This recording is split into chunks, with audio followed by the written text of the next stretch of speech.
Welcome to the BigMikeFund podcast, where you learn about advanced wealth building strategies from real estate investing to creating massive ROI and secured retirement profits. So pour yourself a cup of coffee, grab a notepad, and lean in, because Big Mike has got the mic. Starting now. Welcome to the BigMikeFund podcast. I'm the Big Mike Zlatnik, and today it is my pleasure and a privilege to welcome Matt Aitchison. He's a boutique hoteler, commercial real estate investor, CEO, and founder of Imagos Hospitality Group. Am I saying it correctly?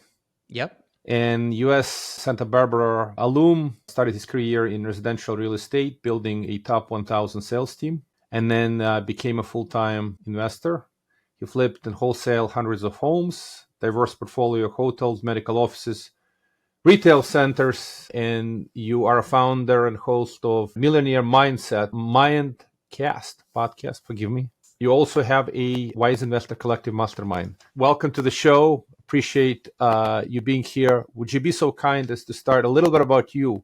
Where do you live, your family, and then we'll dive deep into the real estate journey. Yeah, thanks for having me, Mike. I am used to people butchering my last name, so messing up names and businesses doesn't bother me one bit. I am based out of kind of the suburbs of Sacramento area, Northern California. I've been married to my awesome wife for 12 years, together for almost 16, and we got 3 little girls, 10, 8, and 1.5. So I've got a lot of bossy ladies in my house, telling me what to do all the time. And, but it's amazing. I love being a dad. One of my favorite quotes is, there's a difference between a family man with a business and a businessman with a family. And, for me, being a family man is one of the most important things. That's why I run and, have pursued entrepreneurship and, my own business. It obviously started very humble beginnings, interning for somebody right out of college for a year and saw how much money he was making when he was flipping houses. That led me to kind of my first flip at the age of 21. And I did creative finance on that, 100% OPM. Obviously I was broke, had no experience, living at home still. But I netted $106,000 on that first house flip. And that was kind of my big light bulb moment of, man, I think, real estate investing is going to be the path for me. And, scaled my flipping business and quickly learned that I needed to keep some of those properties instead of just flipping them. I need to hold some of them for cash flow. And then I quickly learned that I am going to need a lot of houses in order to get the level of cash flow that I'm looking for. So that's really what led me into the commercial space, which I'm sure we'll unpack that. But grateful to be on the show and excited to dive in with you on anything you want to talk about today. Yeah, that's awesome. Appreciate you sharing. I have 3 girls and I also have a boy, so I know how it is to have 3 girls in the house. Okay, so you're used to being bossed around too, huh? Yeah, and I have a different joke. You have a very good expression. You're a family man with a business, a businessman with a family. I used to be in technology many years ago, and we used to crack this joke about, kind of work and family and the balance. It was a terrible joke, but I'll crack it again. It comes to mind every time I think about this. So in technology, for most of us, supposed to be God, family, work, right? But the terrible joke of all these tech engineers, we used to say, we pray to God that the family understands that the work comes first. It was terrible, absolutely terrible. So it's terrible, but it's funny. It is. That's the truth. And that reminds me the days of long hours in IT, and we all had reasons why we went into the real estate to achieve freedom. So your story definitely resonates. And I assume you did your flips. Was it in California? If you make $100,000 on a flip, probably one of these higher value markets. Yeah, I mean, it was back in 2010, right? So you could have sneezed and come across foreclosures at an extremely discounted price here in California. So he was buying them off the courthouse steps. And he was kind of showing me all of his different acquisition strategies, and I was, analyzing the deals, and I was project managing them, and I was, helping him with dispositions, and I saw how much money he was making. And I was like, man, I can do this. One of my favorite quotes that I was telling myself is, I'm dumb enough to believe in myself and smart enough to take action. And that's ultimately what I've subscribed to pretty much my entire career. Even when I I have that fear and doubt that I don't know something, but if I have a good plan, a good team, and obviously a good work ethic, it's amazing what you can, accomplish without necessarily always being the smartest, wisest, fastest, strongest person in the room. And so he was somebody that kind of gave me that confidence and exposure, and that led me to finding my first deal that I actually got from a bandit sign tacking up on a totem pole in a neighborhood. And after a couple hundred calls of people telling me to get my ugly bandit sign out of their neighborhood, this one lady called and bought her house back in 2010. So obviously, as you can imagine, I don't think I've ever heard of a house under sub 100,000 in California in the last decade. But this was 2010, and I bought it for $75,000. I got a hard money inland. I assume it was an inland somewhere. Yeah, it's in Sacramento Valley. Yeah, Sacramento Valley, and decent, but not the best area as well. And yeah, I did a private or hard money first for 90% of the purchase price. And because I had such a discounted deal, they gave me 100% of the construction as well. So really, I just needed to come up with the $7,500 down for the 10% missing on what they weren't willing to loan me, and obviously any of the holding costs and additional reserves that I was going to need. So I went and raised a private money second. And I was able to obviously pay off the hard money first, private money second, and still pocket and net $106,000 on that very first deal as a 21-year-old. So as you can imagine, that was life-changing money. And really, if anything, it was kind of the light bulb moment of, hey, you don't need to have all the resources to get into a deal. You just need to be extremely resourceful and find a way to, one, get a good deal, two, find the right people to come to the deal. Because I remember one of my early mentors, my biggest, and I think for a lot of people, right, one of the biggest, doubts and limiting beliefs is I don't have hundreds of thousands of dollars liquid and available to break into, whatever asset class or investment vehicle you're looking to break into. And so for me, that was something that I was kind of struggling with. And she said, focus on finding a great deal. If you find a great deal, the money will find its way to that deal. And she was right. And that was something that I have subscribed to when I bought my first hotel. I didn't know how I was going to fund it, but I got a great deal and the money found its way to that deal. When I bought my first shopping center, I was able to do 100% finance, creative finance on that. So a lot of the things that people tell you can't do are really, few and far between. I always say is, all it takes is one deal. And in commercial real estate, all it takes is one deal to change your life. And for me, that mindset has allowed me to stumble my way into some pretty great opportunities that have been just that, changed my life and transformative in a very big way. Yeah, that's very cool. I agree with you wholeheartedly that it starts with a great deal. And those people who don't understand that, you're not looking for a bunch of average deals, but definitely a great deal. And in Resi, we funded a lot of those deals years ago, short sale flips, and the banks were absolutely dumb. I don't know how I got to be careful what I say on a podcast, but they were not valuing these properties correctly. And you can get an insane deal on a short sale in California and many other places. And yeah, I remember those days, 2010. But let's move forward to the kind of what are you doing today? And let's talk about great deal in a hotel and great deal in open air or whatever, shopping plaza. So we love open air shopping. We do quite a bit of these type of deals, invest in them. And so how do you know you have a great deal that you found in open air shopping or a hotel? Describe a great deal. Recent deal. You could use example of a recent deal, whatever comes to mind.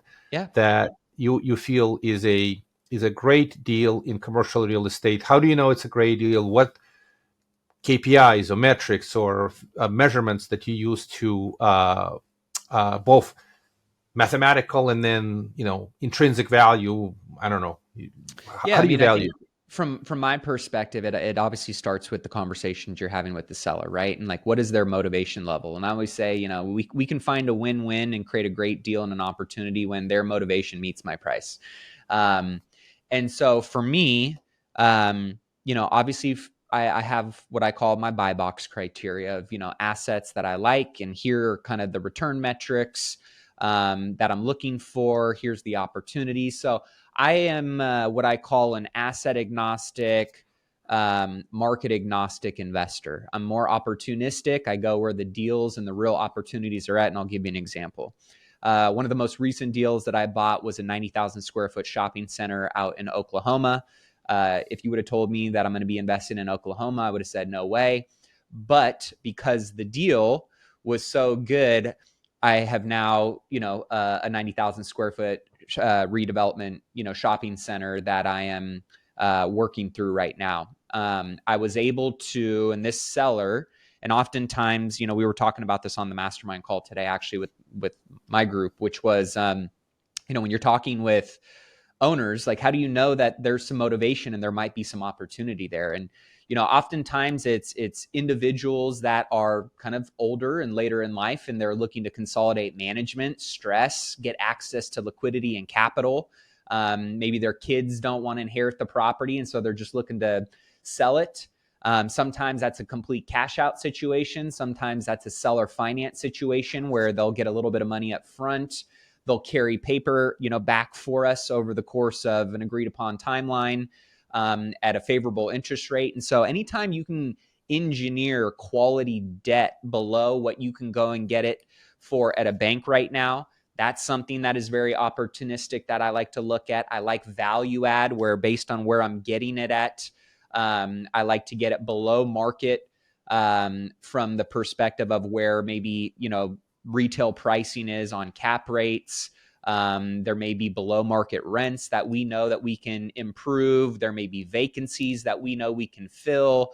There may be operational inefficiencies that we can lower expenses, drive revenue, increase net operating income, and kind of stabilize assets. So I always tell brokers, I'm not a retail buyer that is looking for a stabilized income stream. I like, the deals that have a little bit of hair on them, because we know that we can work through those. So this last deal that I bought out in Oklahoma was on the market for about, 2 years. I'd taken a look at it a couple times. A broker brought it to me. It was right around $3 million. It was at like a 5 cap at a 35 or 40% occupancy. So as you can imagine, right, you're not going to pay a 5 cap for a, 40% occupied property. They kind of kept coming back. They weren't getting any bites. These two sisters inherited this property from their dad. So people that are inheriting assets that aren't active full-time real estate investors, oftentimes, what are they going to do when they inherit something? They're going to go, I don't want to manage this. I don't know what to do with this. Just give me the cash for it, right? I'd like to get, myself out of this investment. So these two sisters tried, selling the property through a broker. They were mismarketing it. They were mispricing it. And so they'd kind of had this stale asset sitting around there for quite some time. And the broker kind of came back to me and said, hey, I think that they would be willing to sell it for like 1.8. And I said, well, I'm not really interested in buying it at 1.8. I'll offer them 900 cash and a quick close. They countered me back at $1,060,000, which if you do the math on a price per square foot basis, that put us at about $12 a square foot for the entire shopping center.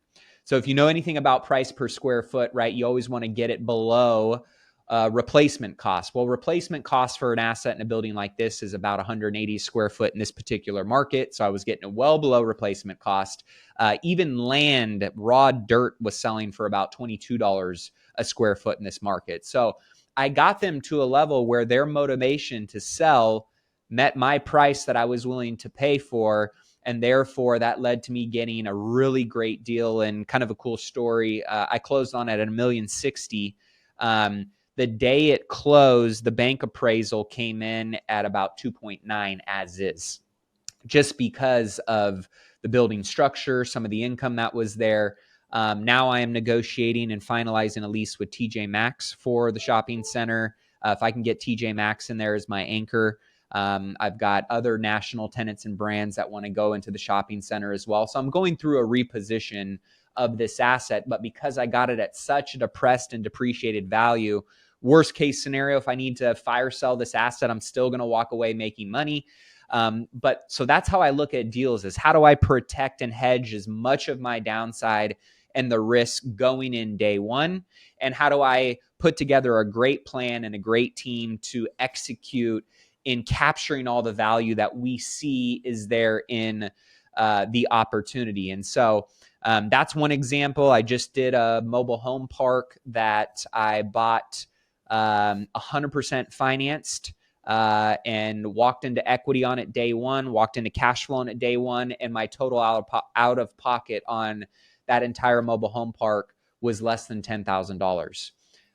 So again, I'm a creative finance guy. I like to look at the different ways, kind of like a game of Tetris, of based on all these puzzle pieces, that we're working with here. How do we put these together to get a picture, an end picture that works well for the seller, works well for us, and we can kind of create that win-win structure. So there's lots of deals out there that are available for these kind of things. You just kind of have to have a creative lens in which you look at and approach things, understand what levers you can and can't pull. And there's a lot of opportunities that can come out of that.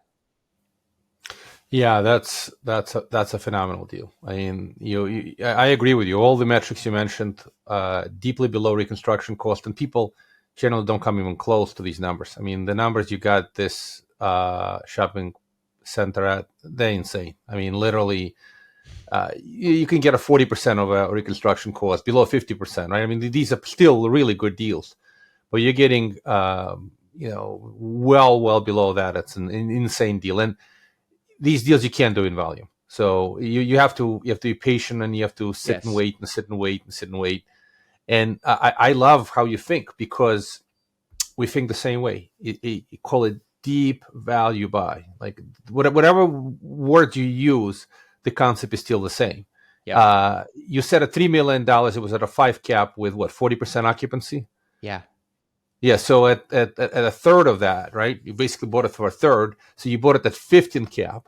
Yep. At 40% occupancy. That's insane. Like, I mean, that's a crazy upside. And I also just wanted to acknowledge, really like how you think about creative finance. If you can get an asset financed by the seller with little cash out of pocket, with immediate cash flow, I mean, these are dream type of deals.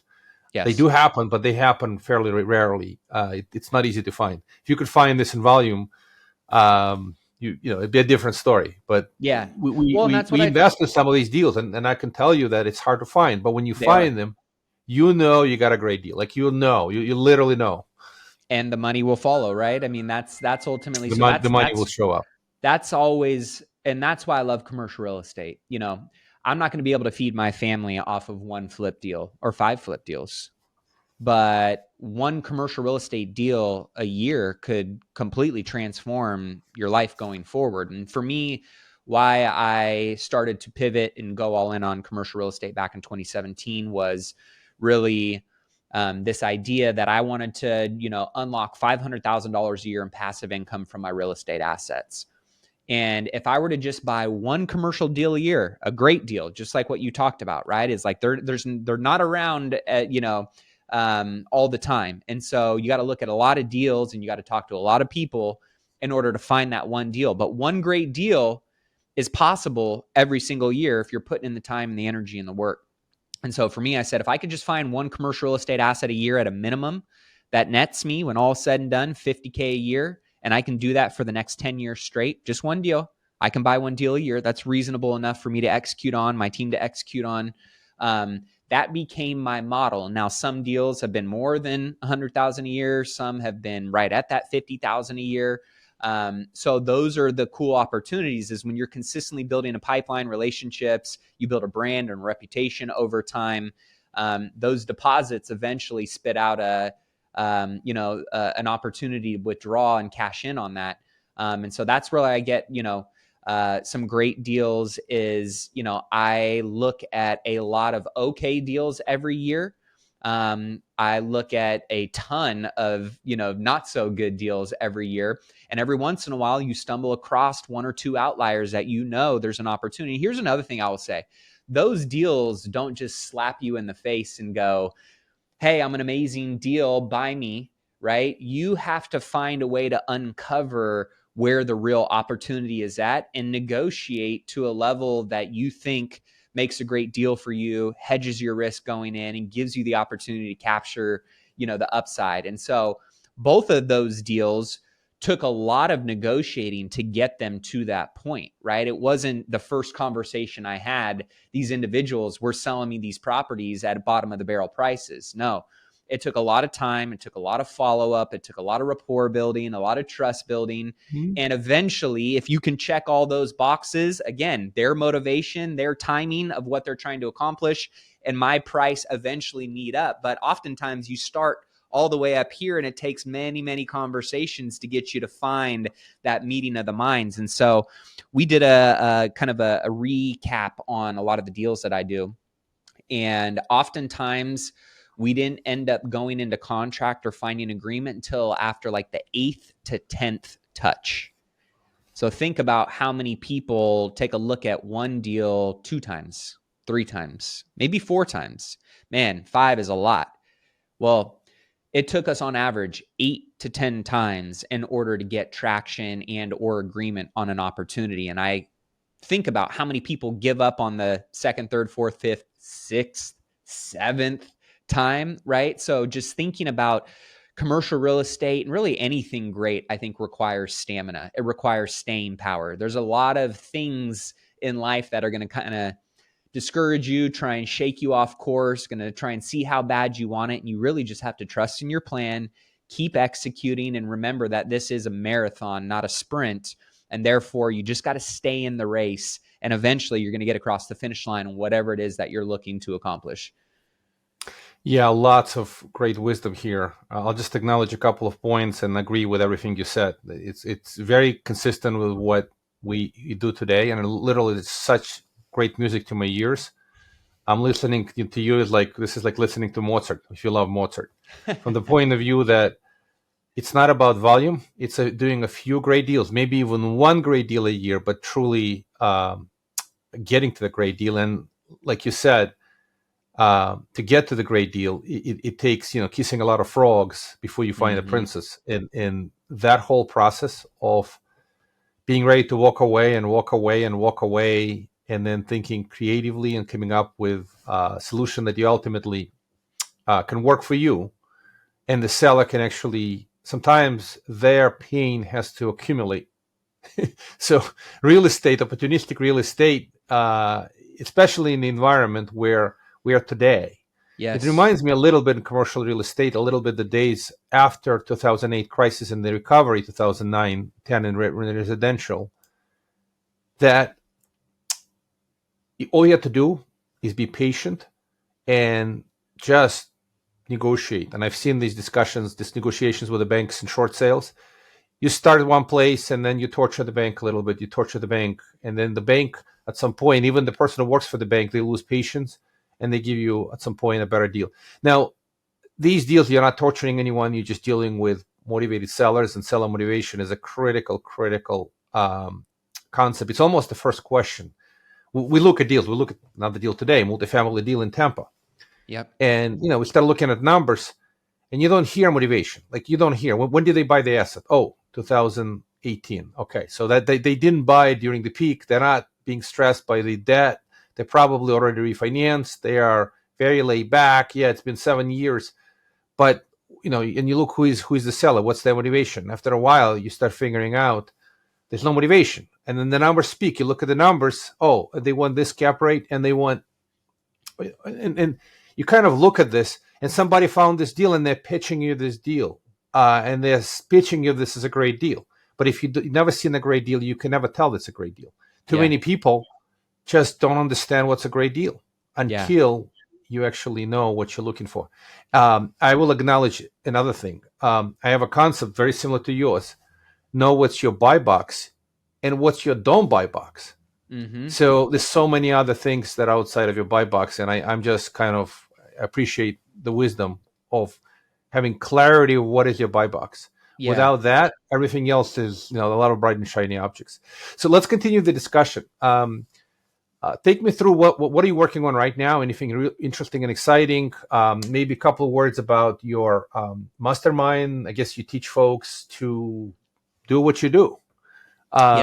So take the conversation wherever you want to take it. Share your wisdom.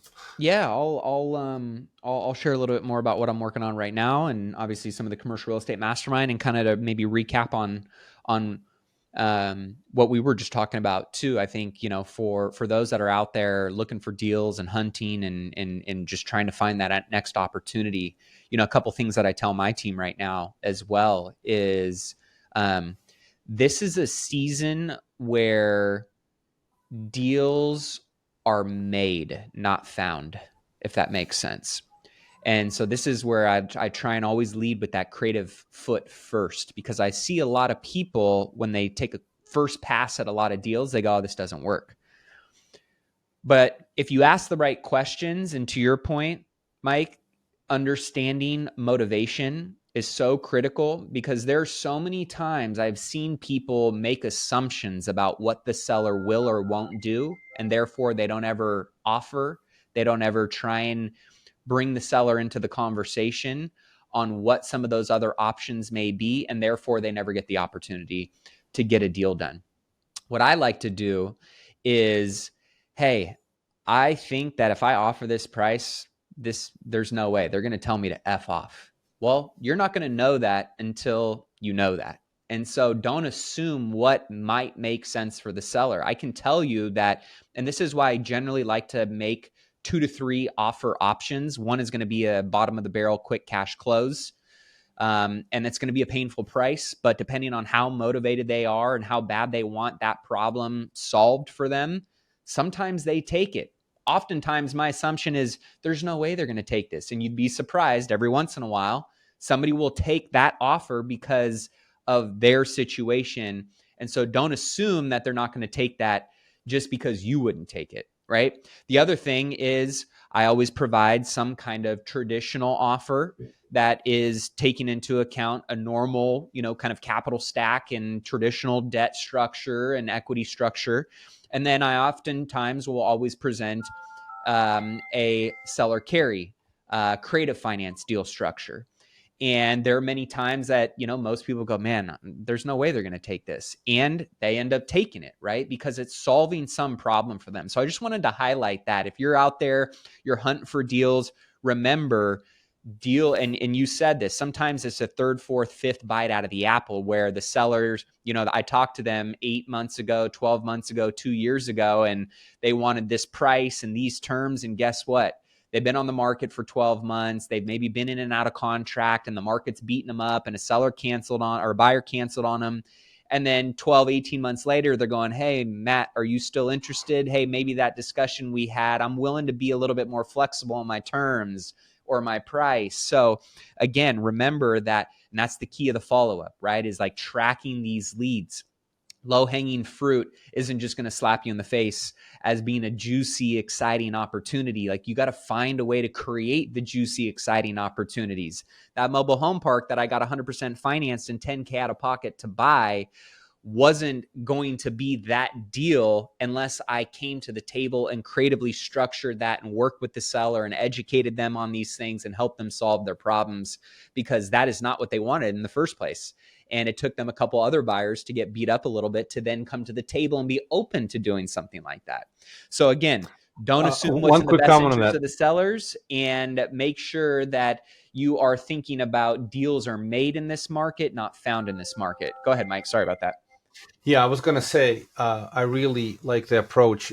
A beat up seller who has gotten out of contract a few times, they're really motivated. At this point, they feel they've been abused by somebody else, and you coming in as a white knight. So that is a great idea, and multiple offers for sure. I mean, we are capital partners. We don't deal directly with a lot of this, but so many guys and girls I know do exactly that. It's you offer very, let's just call it liquidation price cash, or whatever you want to call it, quick cash close, seller finance, and then traditional. And when you give those 3 options, it's kind of funny.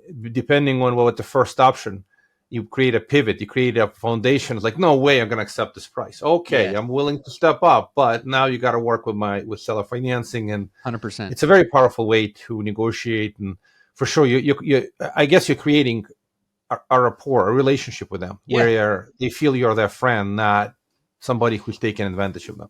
Well, and I think too, why I like to present multiple options. I don't know about you, but if you go into a restaurant and there's only one option on the menu, you're kind of like, all right, well, I guess this is my only option. and it's either I like it or I don't like it. Whereas if you give me 3 options on the menu, I'm like, well, at least I have some variation to choose from. Maybe I've got some variants that I can consider some certain things, right? So I always just think it's a good way to put your best foot forward in giving multiple options and just saying, hey, Mr. Seller, like, I'm not sure which situation or offer or structure is going to make the most sense for you. Here's the 3 that I know we can do, and I just want to give you some options to explore. What are your thoughts on this? Which one kind of, resonates with you, or which one are you leaning towards, right? And we can talk more about that. So I think that's important. And the other thing too that I always tell people is, don't force a deal. Like, the worst thing you can do is buy a bad deal versus buy no deal. And an early mentor always told me is, real estate deals are like buses. There's always another one around the corner. And so oftentimes we find this urgency, this impatience to like want to force something. And I can tell you, I know a lot of people that are in a lot of trouble right now in their portfolio because they were trying to force deals because they had capital that they needed to deploy, or they were just really overly, ambitious and aggressive with their modeling, and they wanted to get in the market and thinking that it was going to keep going up. So again, just remember, like, real estate investing and wealth building, real wealth is made in the crock pot, not the microwave. And I think we've become this society that has been trained, right, with quick hits, quick clicks, fast dopamine hits. And therefore we think that some of these things should be faster and easier. But the one thing that you want to make sure that you continue to do is just play the long game as a real estate investor, because over time, that continuity of quality investments compounds into some really big and amazing things. So just to kind of keep that in mind, as I know some people might be feeling that sense of urgency of like, I need a deal or I want to get a deal. Those are some of the things that I would continue to keep in mind. So what I'm working on right now, we are optimizing a mobile home park right now. I'm working through that TJ Maxx lease and the challenges that go along with, negotiating with 800-pound national tenants that, know their weight. But, obviously that's been a long, slow negotiation with them. But I'll give you an example of why those tenants are so powerful. I mean, if I can finalize the lease with at least where all of our final terms are looking like they're going to land, that one lease and the income that lease will bring to my center for how long it will be in the center, that lease value will be worth about $4.5 million. And it'll cost me about $1.8 million to build them out. But not only is that going to be a good financial infusion of value and income into the center, that tenant brings a significant amount of clout to the center, a significant amount of foot traffic to the center, and ultimately is going to elevate the other tenants that want to come into the center and be around a tenant like that. So that's kind of a fun project that I'm working through that has challenges and ups and downs that go along with it. I actually have a failed 1031 exchange from a sale that I wasn't able to get capital placed into one of my identification properties. So I'm working on tax planning my way out of that 1031 capital gains tax burden that I need to figure out buying something by the end of the year. So talk about, some pressure to not have to stroke a big check to the government by getting my money deployed into an asset that meets my buy box, and at the same time remaining disciplined enough to say, don't just buy a deal to tax plan your way out of something, and then you buy a bad deal and now you're illiquid and stuck in an asset that doesn't, serve your goals. Sometimes it's better to just pay your taxes and, you don't go broke making money, even though you're paying taxes. It's something that, I'm continuing to work through right now on that front. So, just actively looking to, find more deals and deploy more capital that obviously align with the buy box and the investment thesis of my group.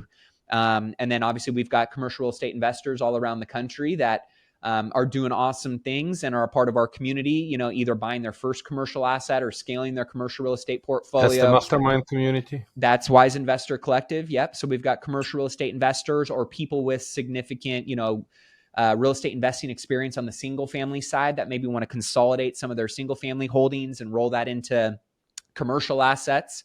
Understanding that the skill set in single family translates very well into commercial, but you get a much higher ROI on your time, your resources, your capital, your skill set, in my opinion. And we have a commercial real estate mastermind event here that we're hosting in Napa Valley, California, here in September for commercial real estate investors that want to get together. And we've got some pretty awesome hospitality adventure-based activities and experiences, some great speakers, world-class, food and wine. And we'll be talking all about commercial real estate and scaling people's portfolio and wealth in Napa Valley in late September. So how do folks reach out to you? Is there a website? Is there best way to reach out if they want to learn about the mastermind, potentially come to this event? And, absolutely.